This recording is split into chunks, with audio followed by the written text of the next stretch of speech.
Hallelujah hallelujah hallelujah. ਸਾਡੇ ਪਰਮੇਸ਼ਰ ਨੂੰ ਪਤਾ ਕਿ ਸਾਨੂੰ ਜ਼ਿਆਦਾ ਸਭ ਤੋਂ ਜ਼ਿਆਦਾ ਕੀ ਚੀਜ਼ ਪਸੰਦ ਹੈ। ਇੱਕ ਮਾਂ-ਬਾਪ ਨੂੰ ਪਤਾ ਹੁੰਦਾ ਨਾ ਕਿ ਸਾਡੇ ਬੱਚੇ ਨੂੰ ਖਾਣੇ 'ਚ ਕੀ ਪਸੰਦ ਹੈ। ਪਤਾ ਹੁੰਦਾ ਕਿ ਨਹੀਂ ਪਤਾ ਹੁੰਦਾ? ਉਦਾਂ ਹੀ ਸਾਨੂੰ ਵੀ ਪਤਾ ਹੋਣਾ ਚਾਹੀਦਾ ਕਿ ਪਰਮੇਸ਼ਰ ਸਭ ਤੋਂ ਜ਼ਿਆਦਾ ਕੀ ਪਸੰਦ ਕਰਦੇ ਆ।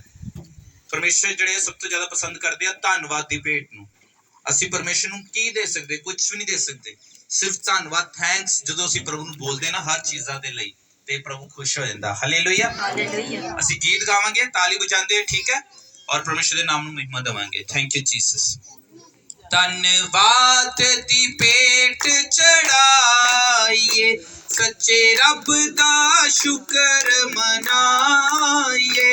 ਧੰਨਵਾਦ ਦੀ ਭੇਟ ਚੜਾਈਏ, ਸੱਚੇ ਰੱਬ ਦਾ ਸ਼ੁਕਰ ਮਨਾਈਏ। ਧੰਨਵਾਦ ਧੰਨਵਾਦ, ਹਾਲੇਲੂਇਆ ਹਾਲੇਲੂਇਆ।